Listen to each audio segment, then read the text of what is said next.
The Guns on Pegs podcast is brought to you by ITAP Group.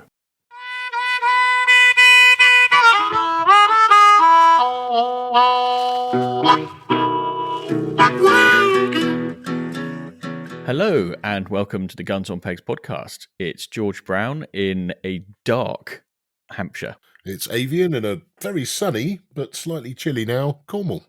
It's Jake in a, well, I can see the moon, lad. So, in a moony Suffolk, would we say? You have a moony Suffolk. Definitely don't want to see a Suffolk Mooney. And it's Sam in a Dimpsey, Devon. Dimpsey, is that dialect? I hope it is, because I've made a right twat of myself if it's not. Absolutely not, mate. No, I'm with you with the Dimpsey. That evening twilight, Dimpsey's a brilliant phrase. Yeah, definitely then. Dimpsey, Devon. It's almost up there with crepuscular, isn't it? Yeah, very good word. I was probably exaggerating a bit when I described it as dark. What I really meant is darker than when we normally record. Because we normally do these things in the afternoon. But for a variety of reasons, we're doing it after the close of the working day, which is quite nice. It means we can have a proper chinwag. Yeah, absolutely. It's almost close to the watershed. Careful now. So what's new, boys? Bugger all again. You're meant to be a busy farmer, Sam. It's spring. It's meant to be, you should be rustling around everywhere. What have you been up to? Well, prevalent farm duties and goats aside, I have been, shooting related. I've been helping behind the scenes a bit on some sim days with Keith at Southwest Sporting. Yeah. Up on Exmoor, loading traps, ferrying clays around, ensuring a smooth flow of clays over the guns and making sure everyone has some shots. So, yeah, that's been really good fun, actually. That must be pretty damn busy if they're firing. What do they usually do on a day? 5,000-6,000 clays? Yeah, we're doing around 5,500-6,000 clays a day. Jesus. Cool. So, How many of those have you done, Sam? 4 of those now. And he's fairly well booked up, at least one a week. He has got some places left towards the end of the summer, and if you wanted to book a whole team, he'd sort you out a day. Places are filling up fast. He is on Guns on Pegs, so go and have a look. Ah, nice. Jake, how about you? What's new at your end of the country? Been enjoying some smoked pheasant, actually. Hugo, the game glutton, kindly sent up some pheasant for the Wolf family to try. He's got a couple of new blends that he's trying and what have you, and great podcasting again for the visual look, but I can assure you that we've enjoyed it this evening and it is absolutely lovely. And I highly recommend. It's very, very nice indeed. But went down to London the other weekend and with the Dogs on Pegs team, enjoyed watching the London Marathon, spent the weekend down there with those guys. I've signed up for the ballot once again, so looking forward to getting told no for the 17th time. Say yes, mate. You've got that and your Paris cycle and God knows what. Yeah, it's back onto the kind of get myself back in shape and what have you. But I did actually run the 2019 London Marathon and ran it for charity, but that's the only time I've ever done it. Otherwise, it's always been a no. I've got a lot of jackets and jumpers and T-shirts to say thank you, but try your luck next year. But funny enough, my son Joe and even my dad's entered into a record-breaking ballot of 1.3 million people. Bloody hell. They've never broken the million until this year's ballot for the 2026. How many do they allow to run? I think it's about 30,000, Sam, and then the rest is made up by charity runners, fun runners, and that type of thing. So I roughly did the maths. It's about 40 to 1. Blimey. Yeah, that sounds like my shoot average, to be honest. If you do get through the ballot, mate. I'll say it right here now. You have to run it in breeks and garters. For the GWCT? Yes. Yeah, there we go. Yeah. Jake, are you a believer in the runner's high? Yes. Yes, I am, but for different reasons. Now, as I understand it, and I obviously have never experienced it, you get a big flood of endorphins after having been running. Yes, massively. And my theory is that this is your body's way of saying, thank God you've stopped doing that. Have some endorphins.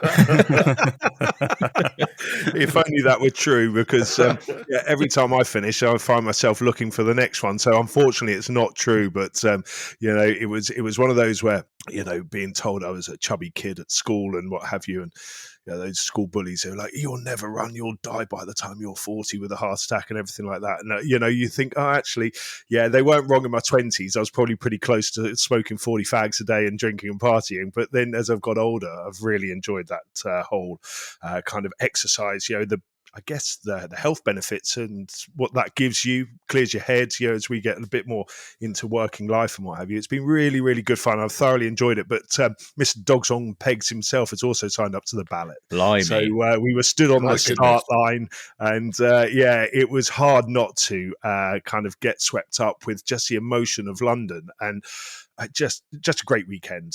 Blackheath Common was epic. I didn't think they were going to get through them all. There was 56,000 people started, I think it was. So awesome day down in London. So why don't you ever see any happy runners then? They always look so damn miserable. You do at the start, always at the start, and then you do at the end. Funny enough, and but there's that middle bit where you kind of. I remember doing Ironman Cork a couple of years ago, and it was about 9 miles into the marathon, and I just leant over the bars in Youghal High Street, and I just looked at Laura and I was like, I am never, ever doing this again. And then you probably signed up for the ballot. And here we are. Yeah, across the line, and we were doing it back again. But anyway, that's a London Marathon and stuff. But equally up here in Newmarket, guys, and I will keep this very quick. We've had the first major horse race meet of the year with the first of the classics, of the 5 classics on the flat racing calendar in the 2,000, 1,000 guineas. And I know there's a few of us which will follow racing that listen to this. But guys, what an incredible weekend for Godolphin and His Highness Sheikh Mohammed. They not only won the 2,000 and 1,000 guineas, both trained by Charlie Appleby, but they also won the Kentucky Oaks and Derby. So they had the quadruple. And I mean, crikey, Frankel in 2011... incredible what he achieved. I mean, if you've never seen Frankel, go and YouTube him and watch the Guineas. That's probably his best race.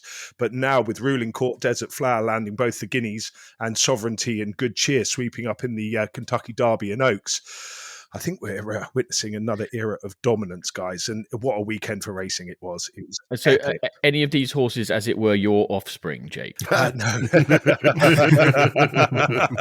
No, so... Careful with that turkey baster, Jake. Yeah, so we had the second in the 2,000 guineas.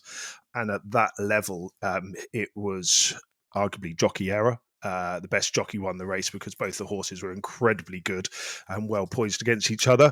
And so a Kingman out of a mare called Princess de Lune, running in the Juddmonte colours, ran a very, very good second. And then on the Sunday in the 1,000 guineas, Night of Thunder stole it, the sire of the winner. And Night of Thunder beat Kingman back in 2013, I believe, on the line.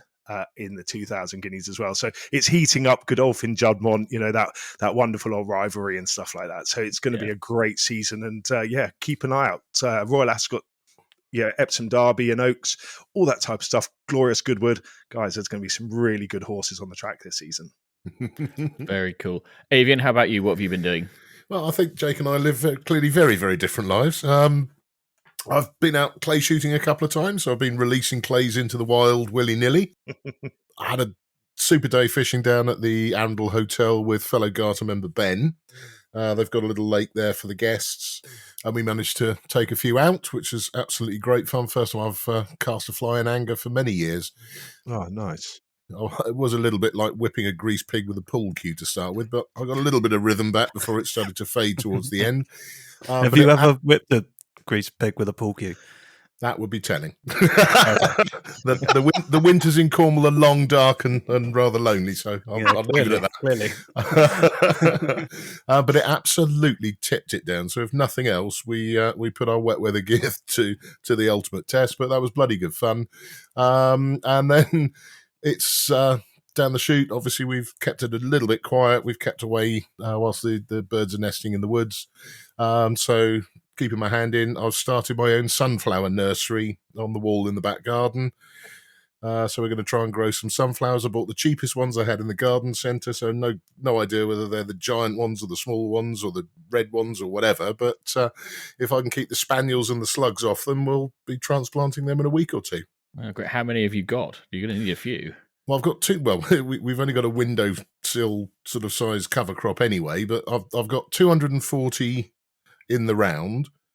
So hopefully we'll get those sprouted and in, and then we'll rinse and repeat. Wow. Nice. Yeah, that's very cool. Unless I put them all in upside down and none of them grow, but green finger, black thumb. We'll see what happens.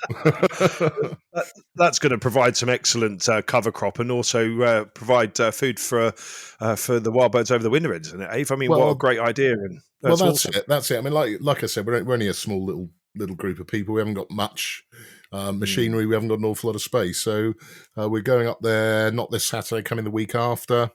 And we're going out. We've got to hand plant 2,000 miscanthus rhizomes, so that's going to be our standard. So that can be in for sort of 5-10 years, give us some actual physical cover. But we want to try and intersperse it with some sunflower and some kale and some other bits and bobs where we can to provide a bit of feed and a bit of winter feed for the wild birds as well. Amazing, and it looked pretty. It will. I've got to say, our second year wild bird cover crops are looking fantastic at the moment. They've come through really strong. They've obviously liked this long sunny spell that we've had. And it's one of the a lot of places in the country. We'll probably come on to this a bit later. There's not been a lot of rain this year, and for some people that's a real issue. But here on the chalk, it is just a giant sponge, and as long as the plants get their roots down into it, they can survive pretty much any dry spell. And so given that they've been there for a year now, they're just looking seriously good. Yeah, that's brilliant. The wildflower margins are just about to spring into life, so it's going to look great. It is tearing away. And what about you, George? Have you... Because you were doing your bouldering last time we caught up, weren't you? I have. I'm currently sporting a bit of a finger injury from trying things that are too difficult or too fingery before I was properly warmed up. I've worked out I've got about a sort of 15-minute strong climbing window in an hour-long session, because it takes me 35 minutes to get warmed up. Then I can climb for 15 minutes, and then I'm spent and I have to stop. I know nothing about bouldering. I could write on the back of a postage stamp about warming up and what have you. Please please excuse my ignorance here.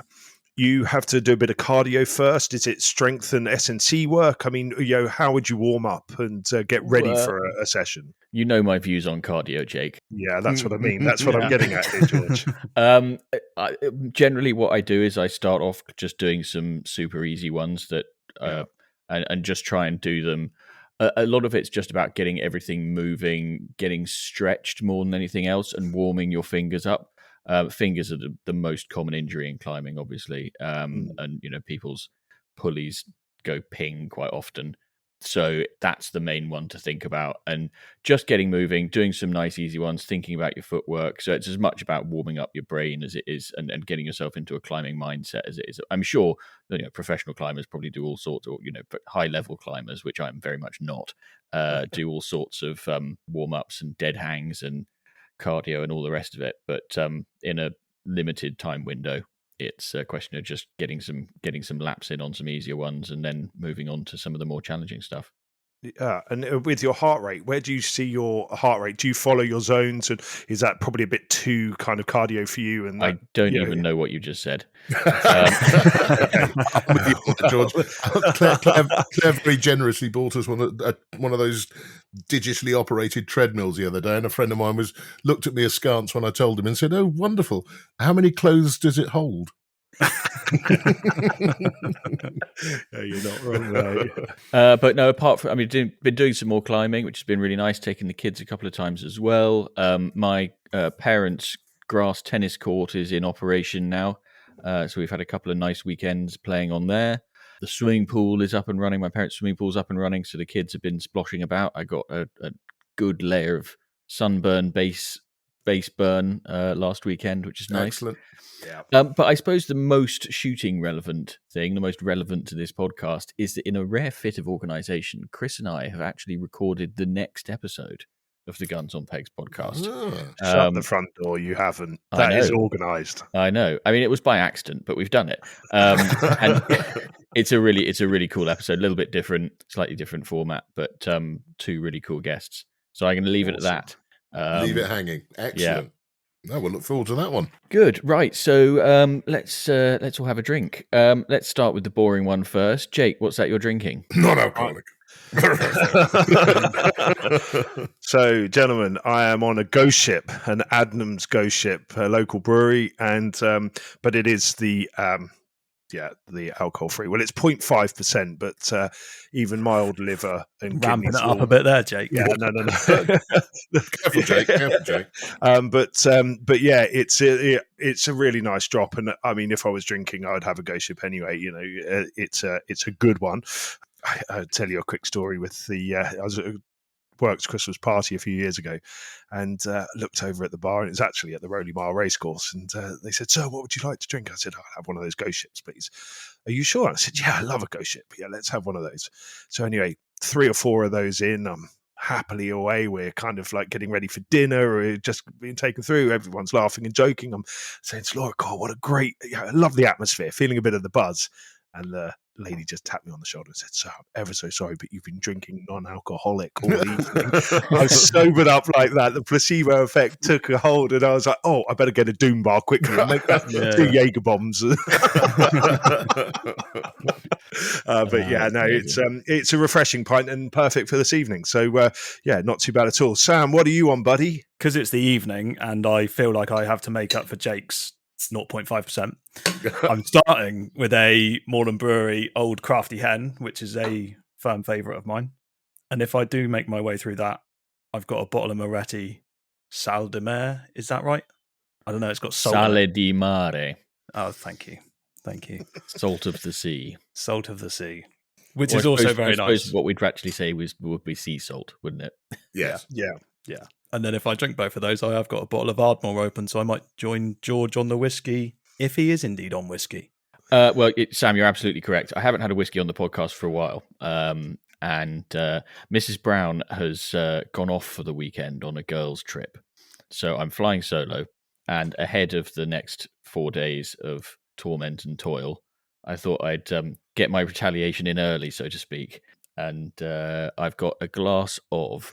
I might have had this on the podcast before because it's been kicking around for a while. I've got a glass of Gordon and MacPhail Glenrothes 11-year-old single malt. So Gordon and MacPhail are an independent bottler.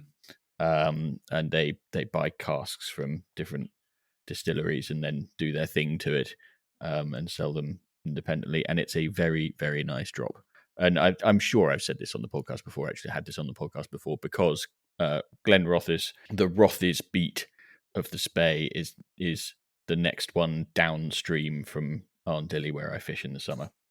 So it's got a nice little connection there. Well, there we go. We have got the spreadsheet, so we're not going to look into it now, George, but we can cross-reference. I don't think I can fit all of that information in, but I'll do my best. And last but not least, Avian, what have you got? Well, I've decided I'm going to do as we're into summer, I'm going to do the local tour. So I'm starting off with a Hayward Farm cider. So it's made by Chapano Tom, about 10 miles from here in St Mabin. It says on the bottle that it's the Bray family have been at Hayward Farm for over 100 years. So give it another 200 or 300 and they're nearly local. Not quite, but it's very nice actually. It's a traditional still cider. It's quite pokey at 6%. It's sort of medium dry. So I know Tom spent a lot of years on the orchards down there. He's reintroduced a lot of the old Cornish varieties, which tend to be a little sweeter than traditional Somerset cider apples. And he's gone from what used to just be a little cider club in the barn to quite the going concern now. But it's very consistent, lovely colour, quite dry. You can taste the badger in it. And it's good traditional cider. So as you all know, Digby is a Cornishman, and he makes his annual batch of cider. And he told me that traditionally you had to kick it all off with a dead rat. I think most counties will have a tradition of a cat or a rat or a badger or something in it. Whether it was, because I mean... Only the Cornish. Only the Cornish would do that, surely. Well, it's not. I mean, in South America, though, when they distill mezcal, there are some techniques where they hang a turkey in the still pipe. So I think using some kinds of meats in booze is not unheard of, but definitely a West Country thing. If in doubt, chuck a dead badger in it. David, I'm quite surprised that you don't make your still own alive. No, that you don't make your own cider. I think it's just the faff. I mean, I've had several goes at making my own wine. Obviously, we had the distillery, and that was great fun because it's all quite clean and turn on and offable and done at scale. But I've flooded far too many kitchen floors and got foam all over ceilings making beer as a youngster. And I don't know, I like the distilling side because that's physics. Whereas brewing is biology, and that can go horribly, horribly wrong and in all sorts of different directions. So maybe I'll give it a go. But for now, I think I'll just stick with the physics and do the distilling. Fair enough. Well, I mean, it's I read a piece only today in The Guardian talking about the I guess the renaissance in real cider and how there seems to be a growing trend for people to be Gen Z or whatever they are to be enjoying proper traditional ciders rather than the sort of fruity nonsense that you get in the supermarket kind of thing. Yeah, because I think a lot of the youngsters. I mean, it's funny. A lot of the youngsters don't drink at all. It's whether it's the price or the fashion or what have you, but it's not quite the thing it was when we were coming of age. But I think you're right, George. There do seem to be now a lot more straightforward cider offerings because it did seem to go from Strongbow and then there were the fruity Copperberg ones. But I mean, obviously down here in Cornwall, we have the legendary Rattler cider made by Healy's, which is a very sweet, appley, cloudy concoction that used to run at, I think, 8%. Now it's down to about 6%. But there do seem to be a lot more of the traditional, the flat ciders, the more scrumpy ciders. And like you said, less of this kiwi and lime and raspberry and bubblegum. So, well, you might take away the flavours and what have you, and the bubblegums and the toffee apples, Ave. But I'm going to throw you the challenge, buddy. This week, we're a bit light on Challenge Avian. So, Avian, I'm going to send you a challenge to make a cider with a badger. Illegally obtained. Yeah, a legally obtained roadkill badger. But however you do it, buddy, let's see Avian cider. I look forward to trying it. Right. Okay, challenge accepted. Why are you swearing at me on the camera? That's not fair. I'm just wondering which badger to use. Right, no, okay, I'll go away and do some homework and we'll come back with a cider. Awesome. Good right. Well, speaking of roadkill and referring back to our previous episode, our listener in Sweden, I assume we must only have the one. Robert has been in touch. Sam, will you read out what Robert has to say? Yes. So Robert says, "Gentlemen, I recently listened to the episode in which you discussed the rather delicate matter of what to do when one encounters an injured deer by the roadside, whether to notify the authorities and allow nature and bureaucracy to take its course, or to intervene oneself and end the poor creature's suffering. It reminded me of a similar situation I found myself in. And though I shan't presume to offer advice, as I reside in Sweden, where both laws and attitudes may differ, I thought I might share my experience for what it's worth. It was early, very early in fact, and I was en route to our hunting grounds to join the day's deer stalk. The light had only just begun to creep in. I was trundling along a quiet country road at a respectable 70 kilometres an hour. The area was sparsely populated, a smattering of houses, barely qualifying as a hamlet. Without warning, a fox darted across the road mere metres ahead. There was no time to brake. Glancing in the mirror, I saw it sprawled in the middle of the carriageway. I turned the car around and returned to inspect the scene. There it lay, chest rising and falling rapidly, clearly in distress, but with no visible injury. It wasn't going to make it, that much was clear. The question was, what next? In the boot was my 30-06. More than adequate for the task. Definitely more than adequate for the task. Should I choose to take matters into my own hands? But I decided, perhaps out of caution or propriety, to ring the police. They informed me it would be at least an hour before anyone could arrive, and that protocol required them to contact a designated, and I don't know how to pronounce this word, traffic jagari. Good traffic enough for me. Jaeger, maybe Jaeger, but a sort of traffic hunter tasked with handling wildlife incidents of this nature. When he answered, the fellow sounded as though he'd just been pulled from a rather pleasant slumber. I explained the situation. He wasn't especially eager to rouse himself. Is there a clear line of sight and a safe backstop, he asked. There was. Right then, he said after a pause. Well, if there's any traffic, make it stop and shoot the fox. So I retrieved my rifle, loaded it, and stood by the road. A few cars approached, not many at that hour, and they obligingly stopped a good distance off, perhaps persuaded by the sight of a chap holding a 30-06 and gesturing pointedly. I took aim, dispatched the fox quickly, and moved it off to the verge. Gave the all clear to the waiting motorists, who nodded and waved cheerily, as though this sort of thing happened every Tuesday. I rang the hunter again. Well done, he said. No need to bother the police. I'll handle the report. Thanks ever so much. And with that, I carried on to the hunt. Though, needless to say, the deer eluded me entirely. Yours, Robert. At least you got a fox in the bag. Yeah. There is that. I've just got these pictures of this family going off on their daily, like cheering, like, yeah, you go, man, woo! Yeah. Robert stood at the side of the road waving down traffic with a 30-06. Jesus, yeah. When I was on the side of the road the other week, and I swear a car actually tried to hit me. It swerved into me as I'm dealing with the muntjac. Yeah. So what differences there are between Newmarket and Sweden? Well, definitely. I think going back to last week's pod when Ian was talking about the sort of calibers that guests might like and shoot for boar and what have you, and he said, sometimes they might need a bit more punch and take them up to a 30-06. And here we are, point blanking wounded foxes on the road. Yeah. It'd be interesting to know how far away Robert stood when he shot the fox. When he says he's got a backdrop and what have you, and it's on the road, I was trying to work that one out, but fair play to him. And Highways had to come out and put a bit of tarmac back in. The pothole squad came out, absolutely. Yeah. But yeah, I mean, I think, that just clearly looks like common sense, really, doesn't it? You've got somebody with the skills and the equipment has made an assessment and got on with it. But, like I said, I didn't follow up and get in touch with Basque because obviously last time we were on, we were, trying to debate, well, what is the current thinking? And I guess obviously, as he said, different rules in Sweden, different attitudes in Sweden, and a lot less people in Sweden. So, it is a different situation. But if I may, I'll just run quickly through what Basque came back as their current best advice.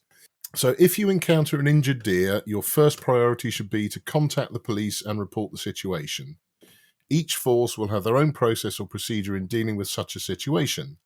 Legally, and this is where perhaps we get into some of the issues and where this legislation, where this advice has come from, the deer is the property of the landowner. So if it's on the road, it belongs to highways.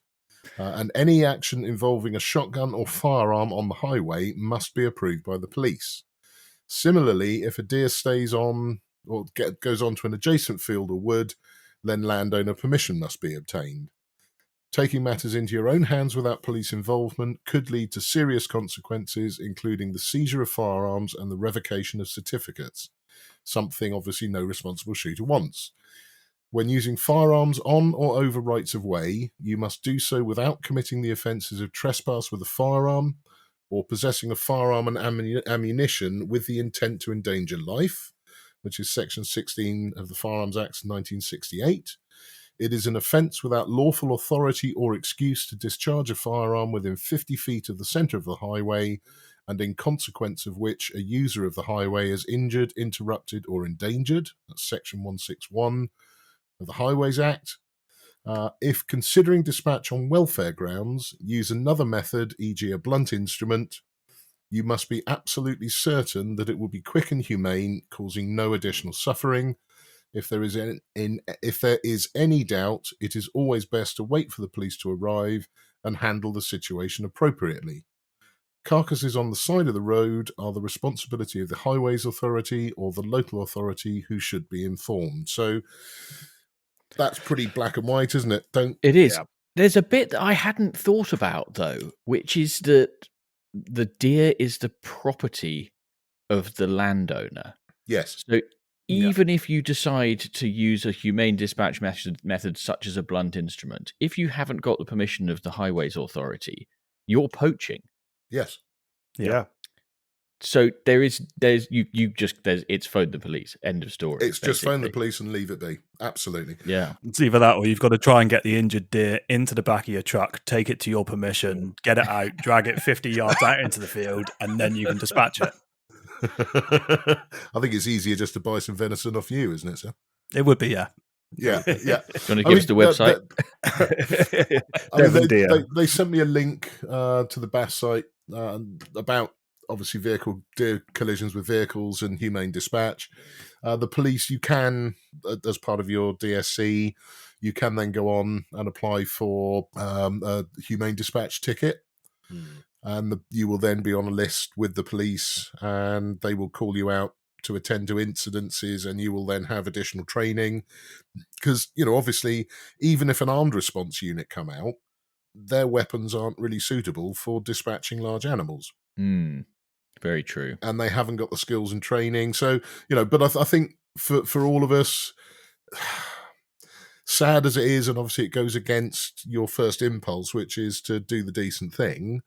I think, Jake, with a muntjac, it's slightly different. I know they're feisty little buggers, but they're a little more straightforward to handle. Yeah, no, this wasn't feisty, mate. This was needing a blunt instrument. Whereas you, on the other hand, old boy, was you with Ollie Williams. You needed to be on your money there and on your metal, and you did the absolute right thing. Yeah, and I think you feel like, it's as big as a horse. You wouldn't want to take a bull pain hammer to a horse, would you? Where do you start? No. But I think it's phone the police. And let them deal with it. Yeah. If you're on the police's list of you get your humane dispatch and all of that, and you get called out, is that a paid role or is that a voluntary thing, or is? I think it's voluntary. Yeah. But I guess like all these things, if that's your line of work and that's what you're doing, it may go towards being able to do other things. Yeah. To secure your ticket, because these guys will often do work in farms, in stables. Jake, I'm sure, unfortunately, you have to have. Yeah, I do, Avian, and actually, things dealt with.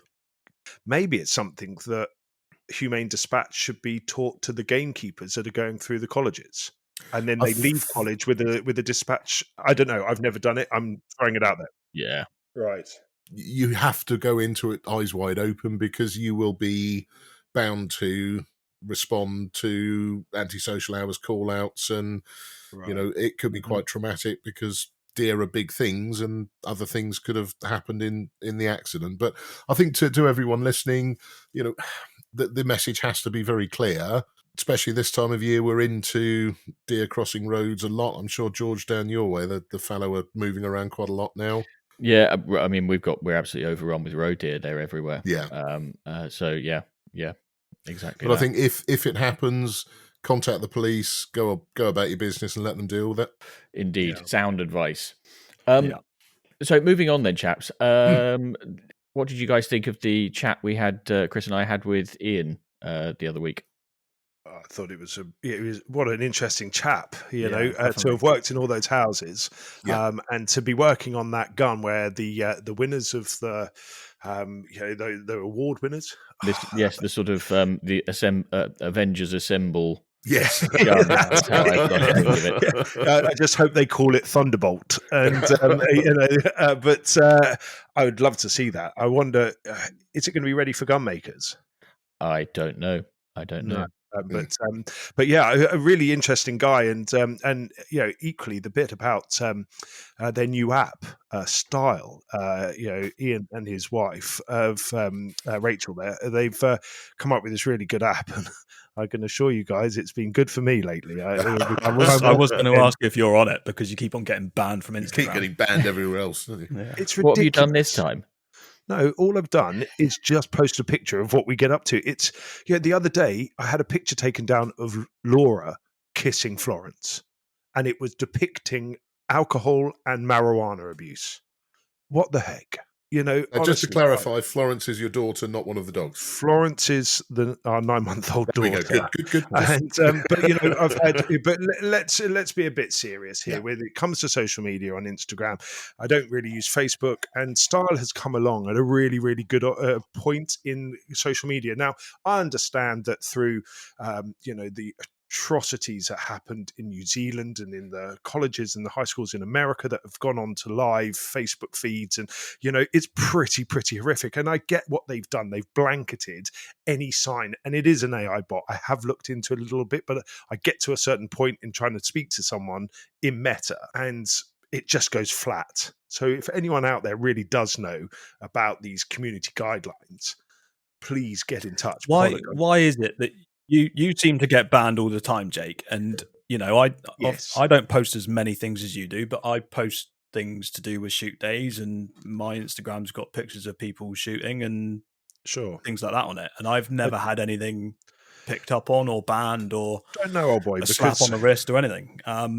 I just get a little orange exclamation mark by content cannot be shown to non-followers. So it means then any hashtags that I've created, Kudu River Gun Dogs, tradition made together, that type of thing, it's just not seeable. You cannot see my account unless you follow me. Now, I'm lucky; I've got a couple of thousand followers. I'm not a big account, but I'm a seen account, and it's just pretty tricky if you're trying to use it as your reach out there. A lot of hard work goes into making a bit of content, and if it's just an ejection of a cartridge, but the AI bot, I have to believe what they say, that it is an AI bot. It's not someone sat in a call center, going through all these videos. But what frustrates me more is you can go and see an image of war-torn areas, violent behavior in the street, antisocial and what have you. That gets like 1 million views.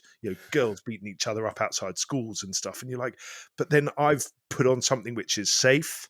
It's in a controlled environment, it's licensed to the hilt, and Ian mentions that. So it's really nice, and I don't really want to focus on that whole social media side of things, but what Style is doing is allowing people to show rural affairs. It's not just about ejection shots from cartridges. It's, you can click on the equine bit or, the farrier. There's loads of different subsections, so you can really engage with like smaller groups within their app. So I really like it. It's got the approval of everyone, really. So, I just thought, what a lovely idea that they're prepared to go against what is Meta, such a big social media platform, and have that rural kind of platform out there for people like all of us. Go and download it. It's well worth it. Really interesting.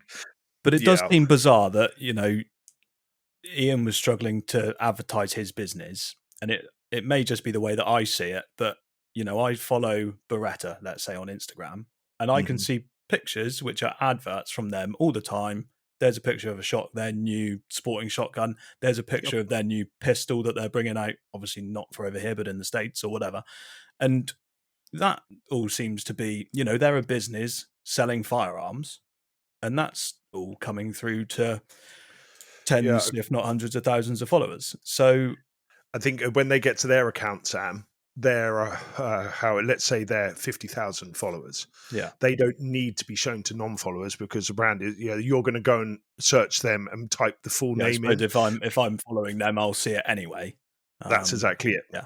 Yeah, and it's I guess the same. I actually haven't reached out to Johnny Carter, but he's doing a lot of shooting content, and those bigger companies, I guess they become self-sufficient, maybe over 10,000 followers or something like that. But I guess the other thing that we're missing, a real key point, is go on Guns on Pegs and click follow on all the shoots you like,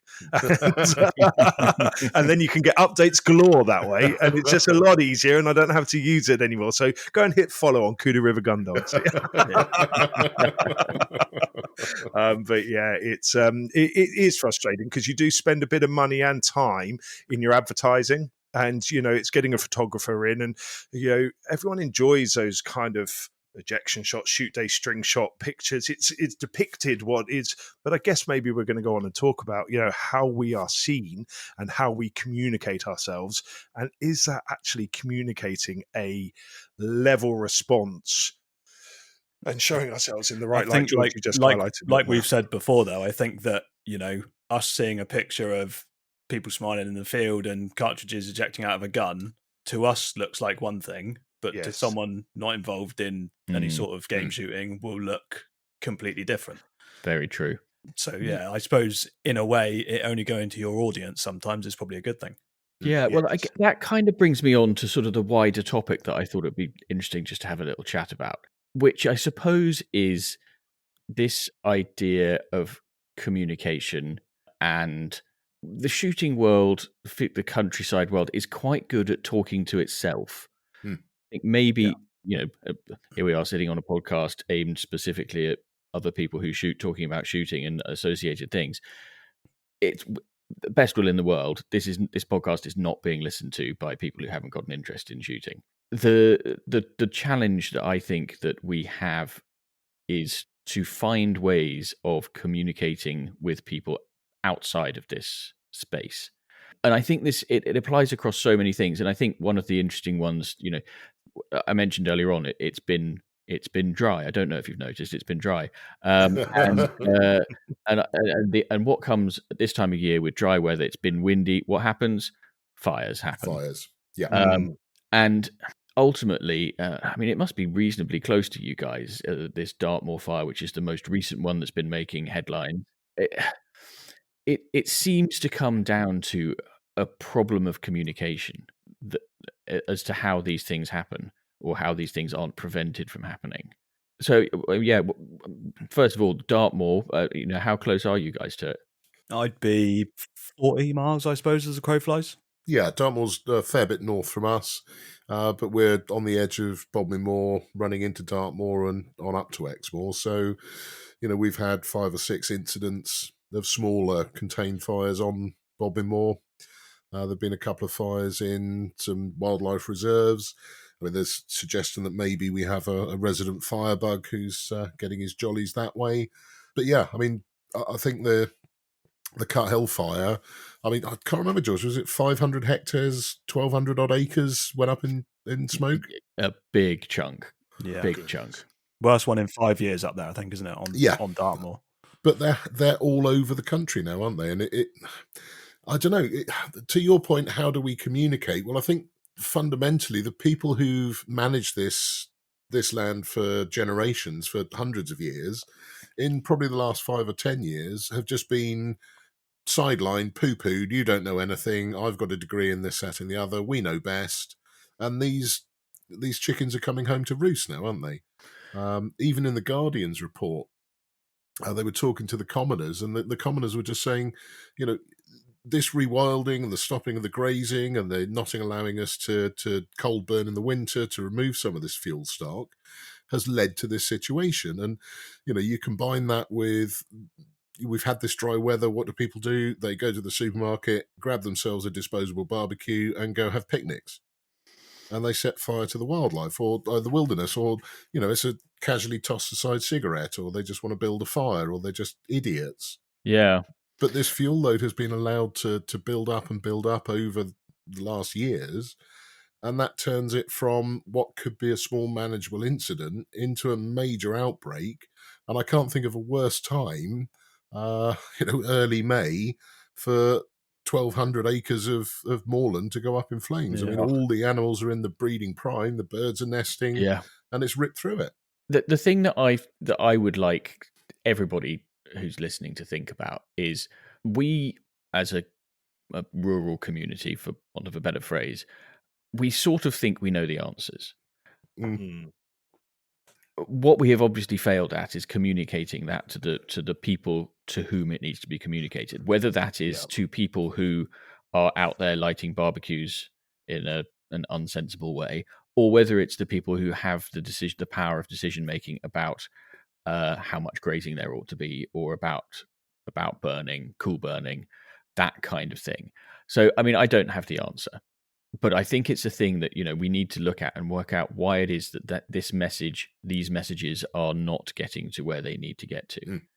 And it's very easy to go, oh, well, it's all to do with people hating gamekeepers, or a campaign against farmers, or a campaign against grazing and livestock farming.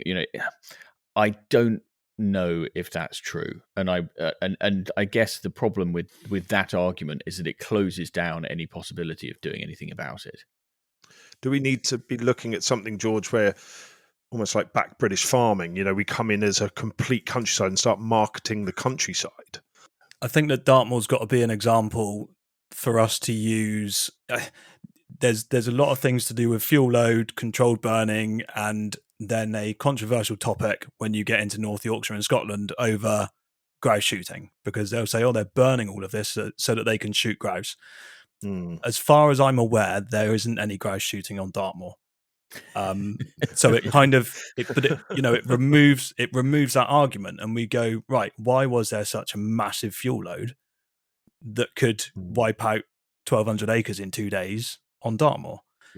What control measures can be put in place? And let's look at that as a control measure of a fuel load rather than a game shooting scenario, or it wipes out any other argument, doesn't it? It's let's control that fuel load, which is what it comes down to. I think to George's point, to my way of thinking, the countryside, we've allowed ourselves to be fragmented and siloed. And I think you look on a lot of our own Facebook groups, and there's infighting and bickering, and nobody agrees with anybody else, and these factions are here and those sectors are over there, and the farmers don't always agree with the shooters, and the shooters don't always agree with the hunters, and the pigeon boys don't like the pheasant boys, and we've almost got to be able to get away from that. We've allowed ourselves to be overcome by divide and conquer. And whilst I'm not suggesting that the Stop Oil agree with Extinction Rebellion, who agree with Wild Justice, who agree with Right to Roam, but they're all riding under that same banner. And they've had so much money and public opinion funneled at them that they now have the ear of government, and government and these organisations are having their own reports written that support their own way of thinking. And they've basically now been given, let's say, 10 years, but they're going to have probably 25, 30 years ruling the roost. And some of those people who made those decisions to ban the grazing, common grazing on Dartmoor, those people need to be brought back to account and say, okay, fine, we ran with your advice and you drove the bus into a wall. Yeah. But who's going to do that? And I think as a countryside people, or even urban people who have an affinity with the countryside, we kind of need to find a banner that we can all come together under. We can all come together under, yeah. And I think we've tried ecology, we've tried food, we've tried education, and they're too small and too fractured. Excellent as they are, it's not a single pole we can all stand beside and say, this is us, and really start gathering that data, putting that information together and presenting it to politics and to the public, because most of the public don't, unfortunately, we know most of the public don't care. Well, this brings me on to one of the other things, two of the other things I wanted to raise as part of this conversation. The first is I finished very rapidly friend of the podcast, Patrick Galbraith's latest book, Uncommon Ground, which is all about this question of countryside access. And again, I think he reaches a similar. I don't want to do spoilers, but I'm not quite finished yet, George. 2/3 of the way through and loving it. Well, that makes a lot of sense, because I think he's driving at a lot of the same things as you, which is that the vast majority of people are either not interested or have somehow or have grasped the wrong end of the stick. And I think that the link there obviously is with Dartmoor is the wild camping case that was making headlines a couple of years ago. That features quite heavily in the book.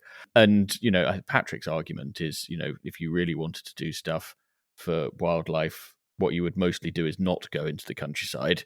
Because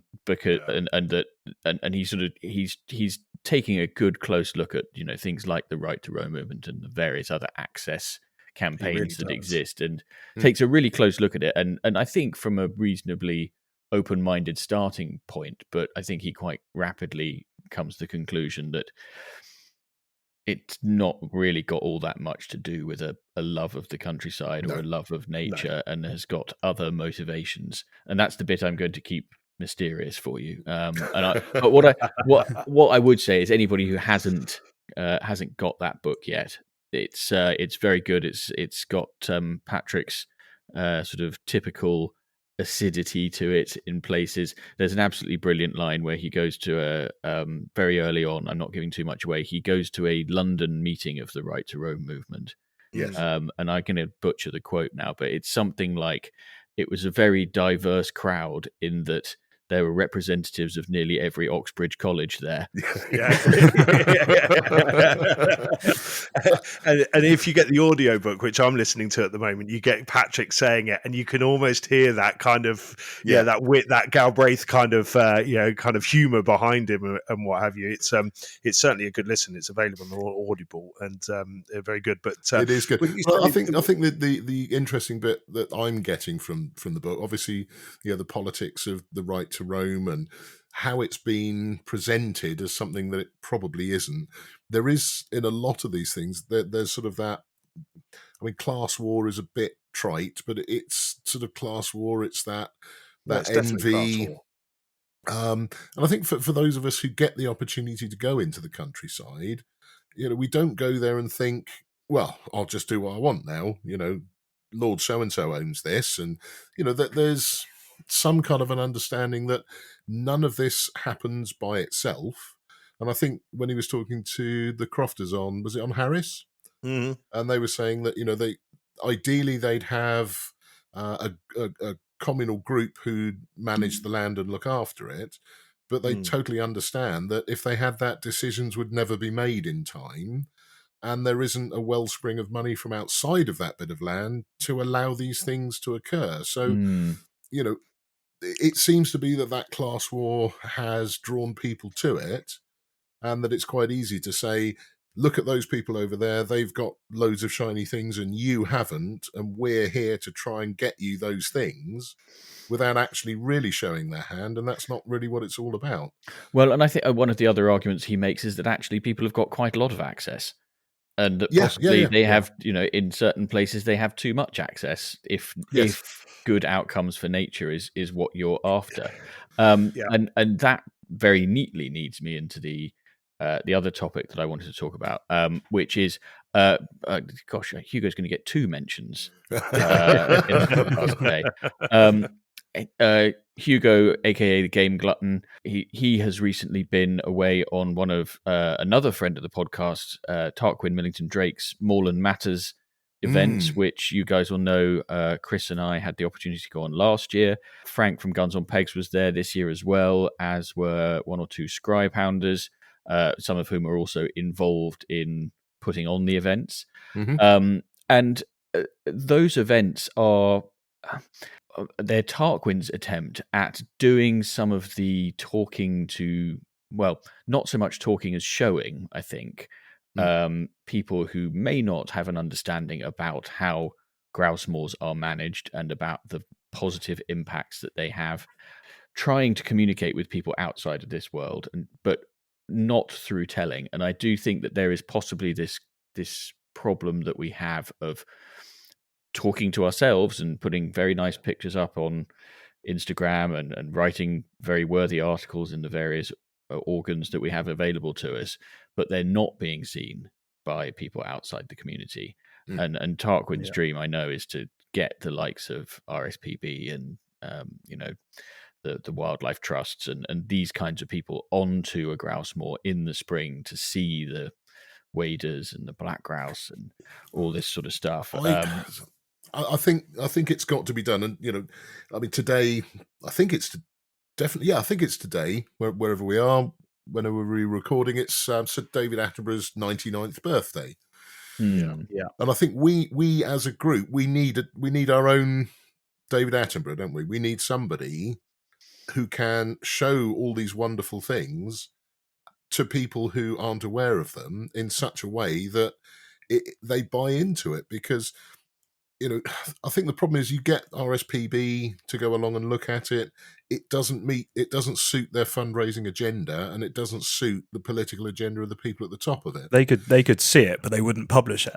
No, because I mean, they've just done their report on curlew because it was World Curlew Day in the last week or so, and they've put together their Save the Curlew plan. but there's absolutely no engagement with shooting groups or field sports, countryside type groups. So they're completely blanking this. And, my mad idea, and there are some bits done from RSPB's AGM, that I think if more of us bought 2 less boxes of cartridges a year and joined the RSPB and voted for some more sensible people at the top.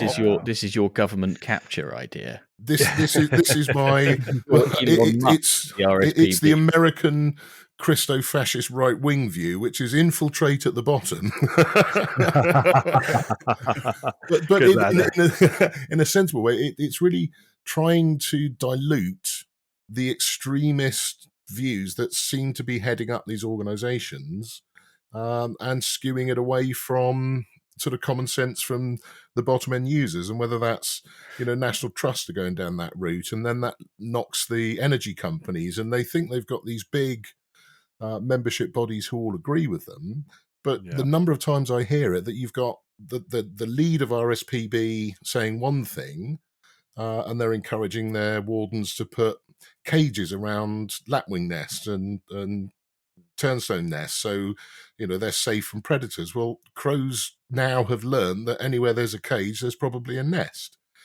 But they won't admit that, and the wardens on the ground are saying, we're dying here. We have to be able to do something about the foxes and the badgers and the stoats and everything else. Well, I mean, you'll have seen this, which is why I was mentioning Hugo, who shared this report that came out recently. And what I thought was brilliant about what Hugo did is he didn't just share it.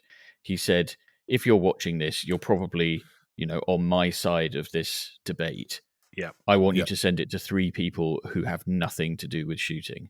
And I thought that was just such a great message. Yeah. Now, I don't know how effective that is, but, if that does happen, and I think he said, there's a couple of thousand of you following me or whatever it is. If only a few of you do it, we're still getting it to, 3,000 or 4,000 people, and that very quickly snowballs. That is virality.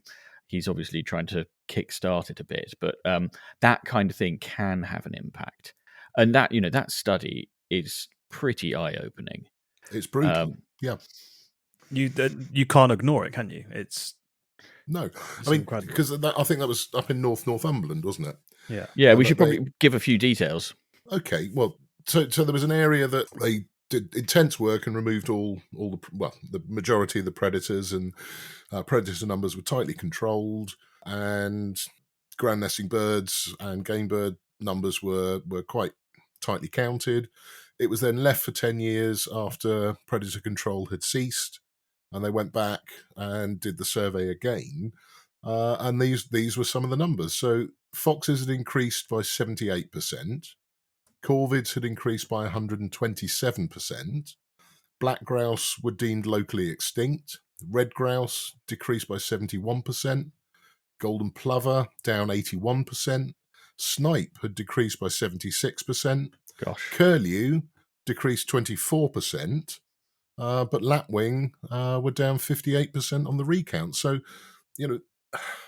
they keep saying that the facts matter, but they keep ignoring them. I mean, I was going to say, if the facts matter with that, then surely immediately the decision is increase predator control.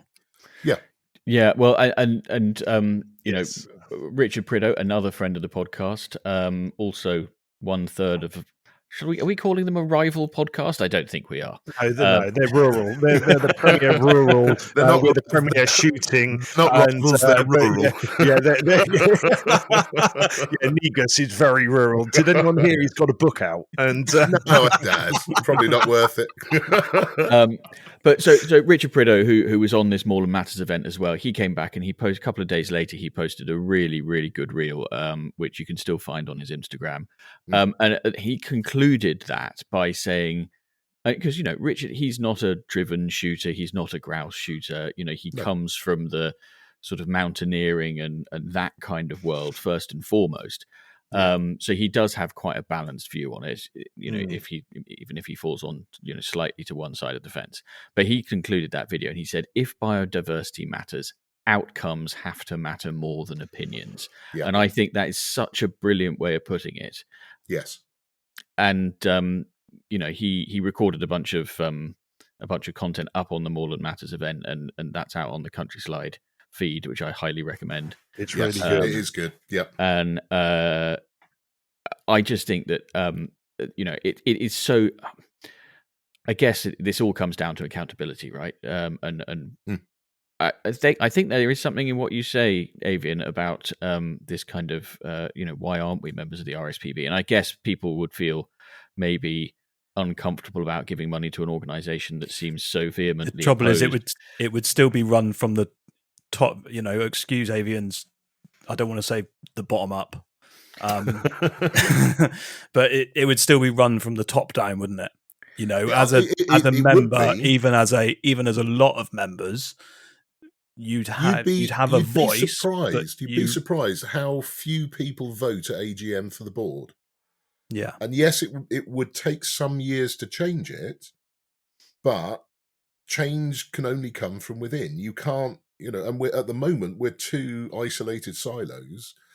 They hate us and we hate them, which oversimplification, of course. Yeah, but the only way we can affect any change in it, and I agree with George that, would I join RSPB based on the RSPB? Possibly, because the grassroots stuff they do has value, but the top end is making the sort of political based changes that are going against what they're meant to do. But if that continued growth in membership of people who actually are in the countryside means that those more senior roles are voted out and they're not attracting celebrity to try and gain more and more money, and you actually end up with an organisation, because basically, the RSPB was founded to reduce the amount of wildfowl that were killed for the hat trade. Yeah. So their ethos was to they weren't there to ban wildfowling, but they were to try and stop the excesses that were happening. And it's kind of gone the other way, that they're now a political lobbying group who seem far more interested in browbeating everybody and telling us all what to do. So maybe we can change it from within. I mean, not labouring the point, but purely as a layman, what strikes me as peculiar is that you look at, let's say, take for example, badgers. Badgers are completely untouchable, and no matter what science is put forwards for protection of ground nesting birds, TB and cattle, what have you, it's complete uproar. Yeah. Whereas in Scotland, because there's potential damage to trees, there is now just a government blanket: shoot deer. But have you heard we're going to get elk? Yes, I heard that. Oh, God. But go on. So I do wonder.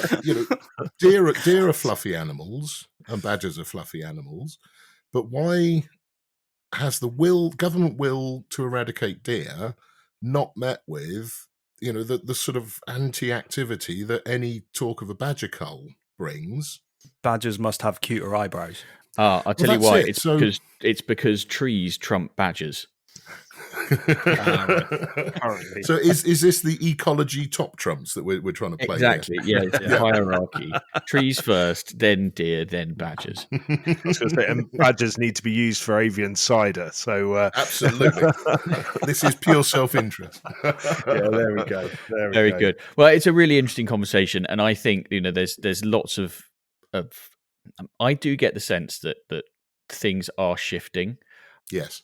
That it does seem to be a bit of a groundswell just in the last few weeks around this sort of thing, and maybe it's a cycle, the time of year that we're in. People thinking more about this kind of stuff, but I definitely urge everybody to go and check out any Moorland Matters content that you can find out there. It's a really interesting project.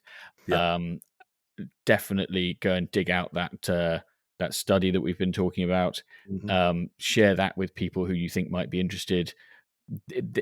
Statistics matter somewhere. Yes. They have to at some point. Evidence has to count for something. And I think also tell other people. Yeah, exactly that. Be happy with it. I think, I've been really interested in the Moorland group stuff because it's kind of a bellwether, isn't it? It is. Yeah.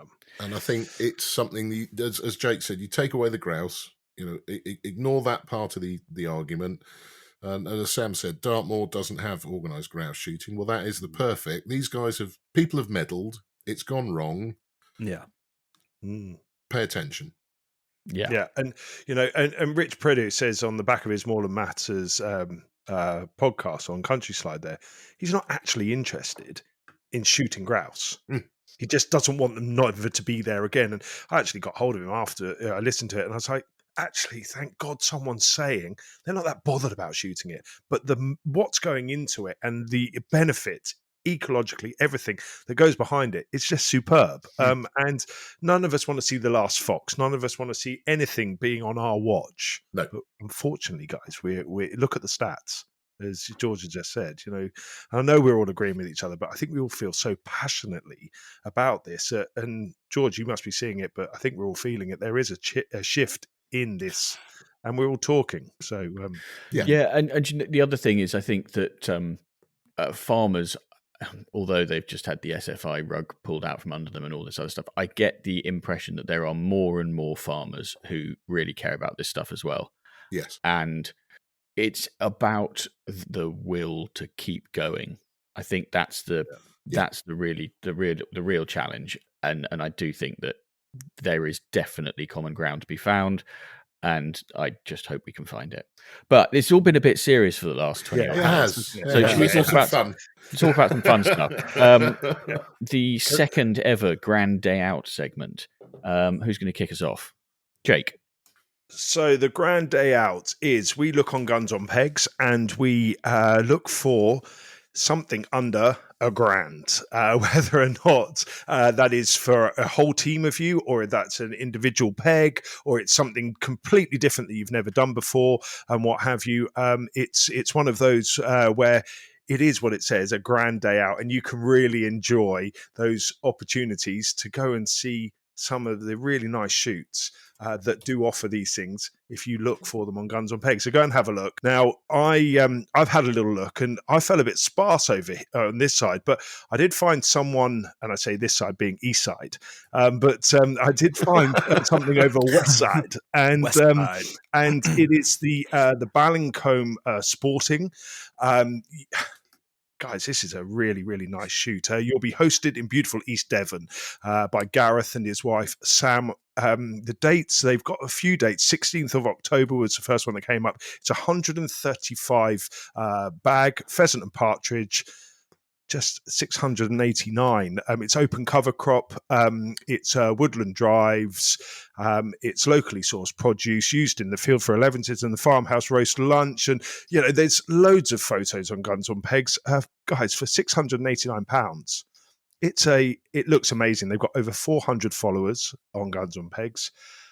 They've got loads of reviews. I mean, it really does. I know you guys are looking at it. I mean, Sam, it's not too far from you, is it, buddy? No, it's not far from me at all. I think they're only about 15 minutes from Exeter Airport, if that kind of gives everyone a bit of a idea of where they are. That's right. They're sort of just 15 minutes off the M5, A303, aren't they? Yeah, that's it. That's it. If you're coming from anywhere up country, it's absolute doddle to get to. Easy and to it's get proper North Devon countryside, East Devon countryside. East Devon countryside. But I think, I mean, Mark Firth did a brilliant article, which again is on Guns on Pegs, about Ballincombe Shoot, which is definitely worth a read, because he was saying it was very similar to the early days of Exmoor pheasants. Right. Okay. Yeah. So, it's brilliant. Praise indeed. And that is a man who knows his Exmoor pheasants as well. Oh, yeah. Well, that's a man who made everything off of Exmoor pheasants at first, I think, didn't he? Yeah. Yeah. I mean, I certainly remember from my days putting together newsletters and, most viewed of 2022 or whatever list, Ballincombe's always on there as one of the most popular shoots on the platform. So good find, Jake. And I thought they typically did sort of more like 200 bird days, but maybe they've a bit of a change of policy. I think they do. I mean, a lot of the days on there are 250 plus, but they've put a nice sprinkling of these 135 bird days. And as we said, at 689, that's good value. They had a 200 bird day on there as well. That I know it's got to be under £1,000 for the grand day out, but it was only a shade over £1,000. There's 1,060. You sound like me in the gun shop. You sound like you're talking to Mrs. Dad. If you do it ex VAT, it was under £1,000. I love it. We're already trying to push the boundaries, Oh, please. All my friends are going, darling. I get through the business. It's fine. Oh, brilliant. And there we go. Well, if any of you are going, please leave a review, because all the shoots on Guns on Pegs really do need it. I'm one of those shoots, and it does help you being seen. So, and anyone else got any grand day outs? Yeah, well, you said you couldn't find anything on your side of the country, but I had a quick look, and I can see that Trinity Shoot, which is Norfolk, kind of Great Yarmouth, Acle neck of the woods. Oh, yeah. For those who know Norfolk, has got 100 bird days for £500. Now, they are full team days, so you'd need to get a team together. Yeah. But it's right on the Trinity Broad, hence the name. It is... The shoot is somewhere I've shot a few times, actually, because the land is in fact rented, or the shooting rights are rented from my uncle. Bit of nepotism here, John. So I will be shooting there later this year, which I'm very much looking forward to. The shoot is run by this bloke, Tom Bain, who is an absolute madman. It's not a fancy shoot, but it's really good fun. He does all his own rearing. I'm told he sleeps in the rearing sheds. He cares that much for his birds. Wow. He's bonkers. And, you'll come away from the day. You might remember the odd bird, but you'll definitely remember Tom. I mean, if you wanted a species day, I'm just looking, they've got 100 bird day, 11th of October. Pheasant, partridge, wildfowl, duck, woodcock, snipe, pigeon, geese. Yeah, I mean, you're never guaranteed that any of them will actually be there. No, of course not. But there'll be plenty of ducks, plenty of pheasants, plenty of the odd partridge here and there. You might even see a grey.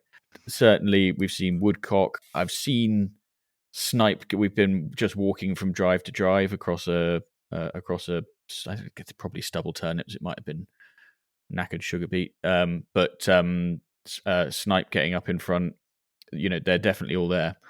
The other thing, if you go there is a non-zero chance that you'll encounter my completely loopy great aunt as well, who has a cottage in the woods there. Is there someone in the water up that way? Because everyone's mad, or? Well, it's Norfolk, isn't it? So, yes, I think it's normal for Norfolk, isn't it? Yeah. It's actually written on medical it is, sheets. NFN. Yeah. Well, I'm allowed to say these things because my mum is from Norfolk, so yeah. But it's a really it all makes sense now, doesn't it? But it is a fun shoot and worth the trip. So yeah, that's mine. That sounds brilliant. Awesome. There we go. But if there are any shoots out there that do want to recommend themselves, then pod@gunsonpegs.com. And we are very, very happy to even come and field test them for you. How very selfless of you, Jake. That's exactly it. But all jokes aside, I think with shooting the way it's going, it's really important to get everyone a real broad spectrum. And I quite like what you've just described there, George. Maybe we should get a team together. Well, now you're talking. That sounds fun. Good. Well, guys, it's been really good fun. Thank you very much. Oh, well, thank you as well. And good to be here. Right. So before we go, all that remains for me to say is that there's a final reminder that you can get your hands on a pair of the very exclusive Guns on Pegs podcast shooting sock garters by sending us your shooting dilemmas for us to resolve, or by sharing your unpopular opinions, your forgotten drives, submitting your podcast itineraries, or indeed sending us a challenge avian, which we've not had for a little while. I'll get on with my cider making. Yes, good, do. So just drop us an email to pod@gunsonpegs.com, and if we read it out in any future episodes, we will send you some garters. But for now, that's your lot. Keep sending in your follow-up thoughts to the main podcast. Chris and I will be back in a couple of weeks' time with that episode that I mentioned earlier. But for now, from the four of us, thanks very much for listening, and goodbye.